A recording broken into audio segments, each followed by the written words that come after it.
one of the stories that I mentioned there is one of Groundhog Day has been such a strange experience for me. Just as an actor, you have lots of strange experiences, but in Groundhog Day, everything was strange.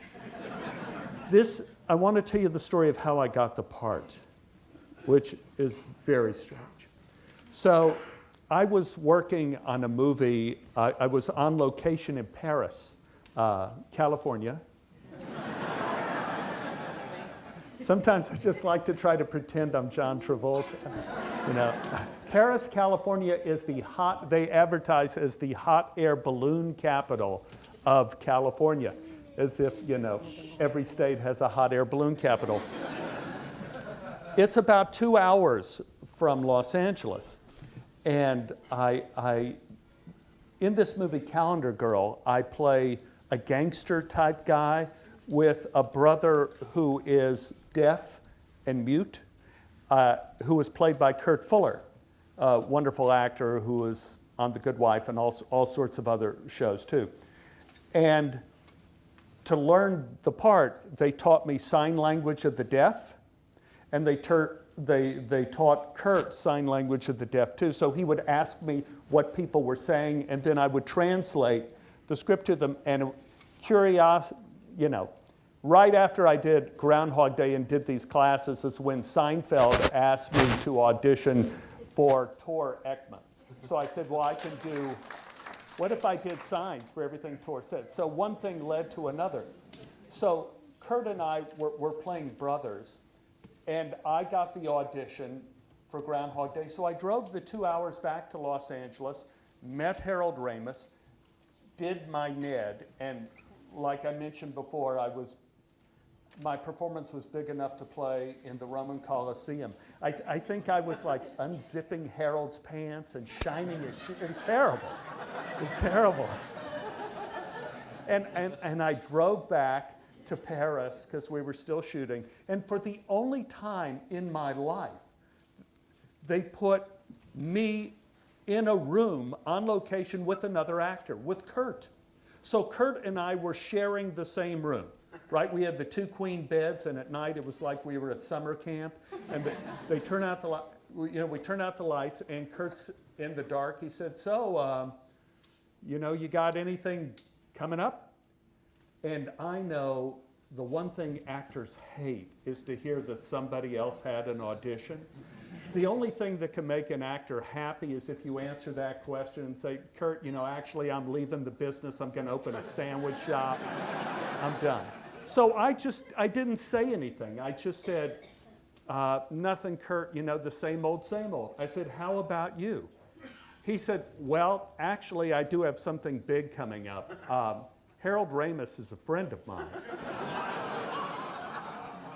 And they wrote a part for me in the new Bill Murray movie, Groundhog Day. And I'm playing this crazy insurance salesman, Ned Ryerson. Now at this point, I'm lying in bed. My brain is exploding.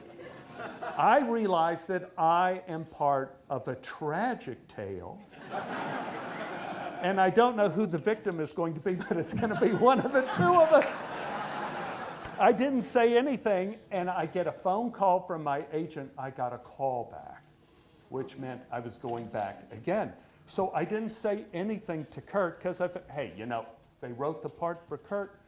He said he's been rehearsing it for the last month, doing readings with Bill and everything.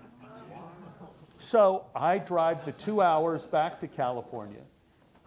To Los Angeles, audition with Harold, drive the 2 hours back, and in the car ride back, my cell phone, which in those days was about this big, and I answered it, and it was my agent saying, "You have the part of Ned Ryerson." I get back to Paris, and Kurt got that phone call too, from his agent. So he is furious. He is so hurt. He's been so betrayed. And he doesn't know in which direction to vent. He didn't know if it was me or someone betrayed him. So angry, eyes filling with tears. Fortunately, he was playing a mute. he couldn't say anything. Didn't say anything in our pillow talk at night either. So as soon as that movie ended, I left and came up to Chicago and started shooting Groundhog Day. The movie finished shooting, and we were going to do our premiere in Los Angeles. And I'm walking up to the theater. Andy asked me if I would take her to the premiere because she didn't want guys hitting on her. Like, hey, baby, can you handle this? So we're walking up to the theater, and there is Kurt Fuller standing at the front of the theater. And he said, I'm going to watch the movie with you. So Kurt comes in, and we watch Groundhog Day. And we walk out of the theater in silence. And Kurt said, well, you took my part from me, but at least you did a good job. Congratulations. And he shook my hands and exactly. I'm with the graciousness, the, again, courage, the class of Kurt Fuller has always been one of the stars I keep in the sky, and I say, I'm going to aim my ship in that direction. Such a magnificent man, such a magnificent actor. So, Kurt, thank you for letting me play your part. Terrible.